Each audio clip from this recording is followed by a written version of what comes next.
திருவருட்பிரகாச வள்ளலார் சிதம்பர தரிசனம்.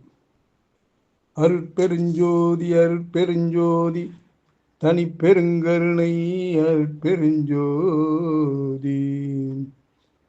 திருவருட்பிரகாச வள்ளலார் தொடரில் நேற்று நாம் 5வது பகுதியை பார்த்தோம். இன்று 6வது பகுதியை தொடர்ந்து பார்க்கலாமா?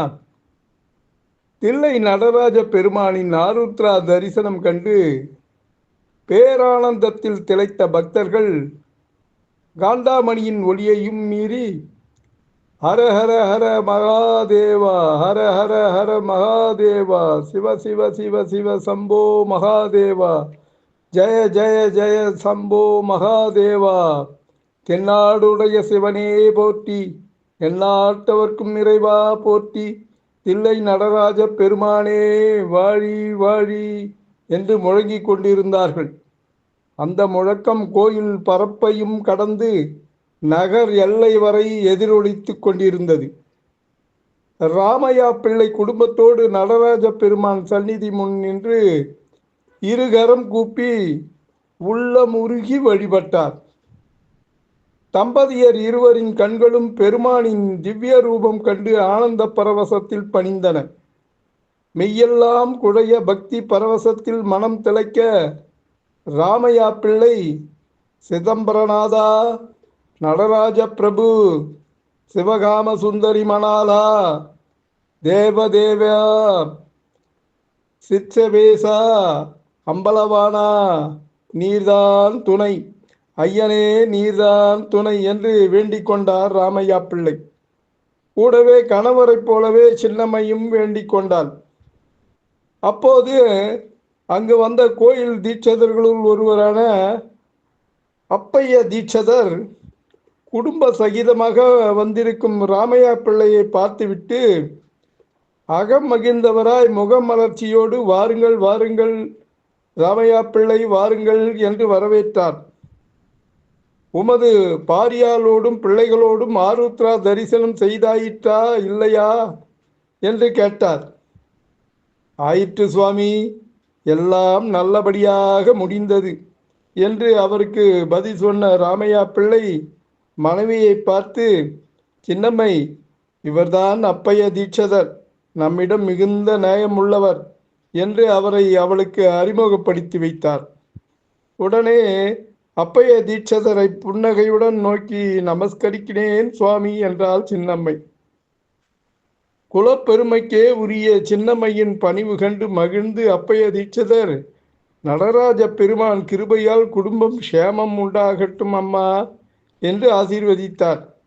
அவளது இடுப்பில் இருந்த குழந்தையை பார்த்துவிட்டு, சரி, குழந்தை பெயருக்கு அர்ச்சனை செய்கிறேன் என்றார். சின்னம்மை அர்ச்சனை தட்டை அவரிடம் கொடுத்தாள். அதை வாங்கி கொண்ட அவர், பிள்ளைவாள், குழந்தையின் திருநாமம் ஜனன நட்சத்திரம் சொல்லுங்கள் என்று கேட்டார்.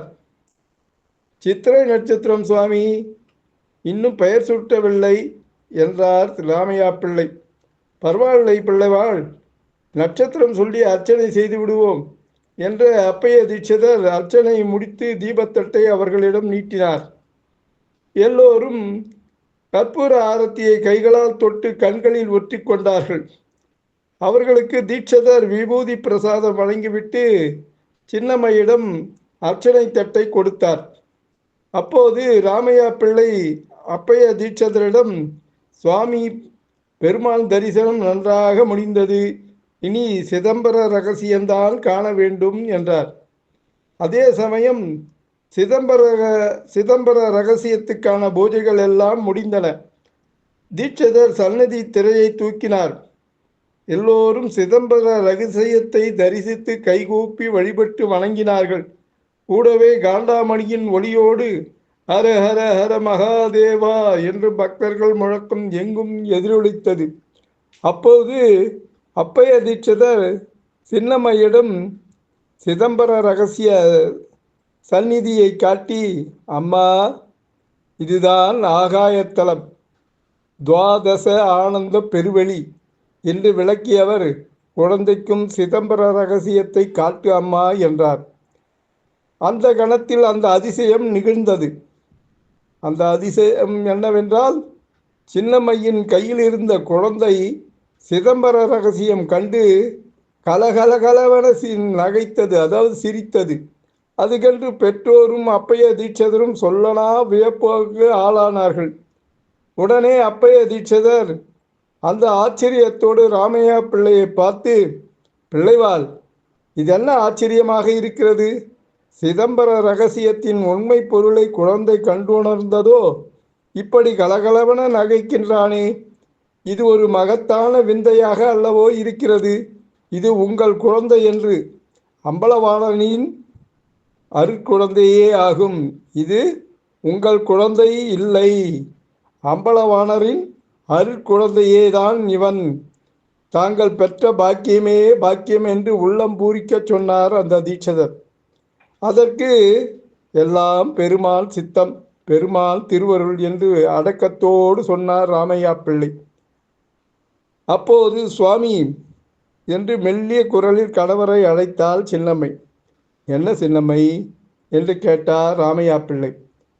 சற்று தயக்கத்தோடு இருந்தபோது மகிழ்ச்சி கொப்பளிக்கும் குரலில், சுவாமி, இங்கே தில்லை ஸ்ரீ கோவிந்தராஜ பெருமாளும் ஸ்ரீ நடராஜ பெருமானாக ஹரிஹரன் இருவரும் ஒரே இடத்தில் அமையப்பெற்ற இந்த சன்னிதானத்தில் நம் குழந்தை முதலாக சிதம்பர ரகசியம் கண்டு கலகலவென சிரித்தான். ஆகையால் நம் குழந்தைக்கு இவ்விரு பெருமான்களின் சந்நிதியிலேயே இவ்விரு மூர்த்திகளின் ஒரே பெயராக பொருந்த ராமலிங்கம் என நாமகரணம் சூட்டுவோமா என்று சொன்னாள் சின்னம்மை. இது எனது சிறிய விண்ணப்பம்தான். தாங்கள் என்ன நினைக்கிறீர்களோ, தங்கள் விருப்பம் எப்படியோ அப்படியே செய்யலாம் என்றாள் சின்னம்மை. இந்த விஷயத்தில் இறுதி முடிவெடுக்கும் பொறுப்பை கணவரிடமே விட்டுவிட்டாள் சின்னம்மை. அவள் சொன்னதை கேட்டு பெரிதும் ஆனந்தப்பட்டார் ராமையா பிள்ளை. ஆஹா, எத்தனை பொருத்தமாக சொன்னாய் சின்னம்மை, நல்லது. இது முதல் நம் பிள்ளையை ராமலிங்கம் என்றே அழைப்போம் என்று மனைவியின் விண்ணப்பத்தை குதூகலத்தோடு ஏற்றுக்கொண்டவர், சின்னம்மை, இதில் இன்னொரு விசேஷமும் இருக்கிறது என்றார் அவர். என்னது சுவாமி என்று அவளோடு கேட்டாள் அவள். நமது மூத்த பிள்ளை சபாபதி, சிவனின் திருப்பெயர். அடுத்தவன் பரசுராமன், திருமாலின் திருப்பெயர். இதோ இளையவனாகிய இவன் ராமலிங்கம், சிவனும் திருமாலும் இணைந்த திருப்பெயர். சைவமும் வைணவமும் சேர்ந்த சமய பொழுது சைவமும் வைணவமும் சேர்ந்த சமய பொது திருக்கோயில் இந்த திருக்கோயில். இங்கே இந்த சந்நிதியில் நமது பிள்ளையின் நாமகரணம் என்றார் பேரானந்தத்தோடு ராமையா பிள்ளை. ஆஹா, அற்புதம் நிகழ்ந்தது சுவாமி என்று பரவசப்பட்டாள் சின்னம்மை. அதுவரை அவர்களின் உரையாடலை மகிழ்ச்சியோடு கேட்டுக்கொண்டிருந்த அப்பைய தீட்சிதர் ராமையா பிள்ளையிடம், பிள்ளைவாள், மதுரமான திருநாமம், தங்கள் பாரியாளை மெச்ச வேண்டும் என்று சின்னம்மையை பாராட்டியவர், குழந்தை நல்ல சேமத்தோடு வாழ வாழ்த்துகிறேன் என்று குழந்தையின் சிரசை தொட்டு ஆசீர்வதித்தார் அப்பையா தீட்சிதர். நேரம் அதிகமாகிவிட்டதை உணர்ந்து கொண்ட ராமையா பிள்ளை, சுவாமி, சிதம்பர தரிசனம் செவ்வனமே நிறைவேறியது, நாங்கள் விடை பெற்று கொள்கிறோம் என்று அப்பைய தீட்சிதரிடம் குடும்ப சகிதமாக விடை பெற்று கொண்டார் அப்பைய தீட்சிதர். அப்பைய தீட்சிதர், நல்லது, சென்று வாருங்கள், சேமம் உண்டாகட்டும் என்று அவர்கள் ஆசீர்வதித்து வழி அனுப்பி வைத்தார். திருவருட்பிரகாச வள்ளலார் தொடரில் நாளை 7வது பகுதியில் சந்திக்கலாமா? திருவருட்பிரகாச வள்ளலார் திருவடிகளே சரணம். அன்புடன் எம் தணிகானந்தம், சேந்தமங்கலம். வணக்கம்.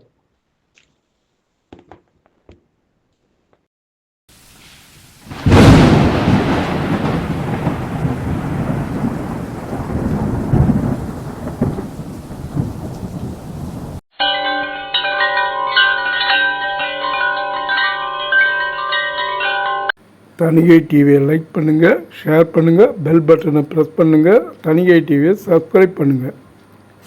வணக்கம்.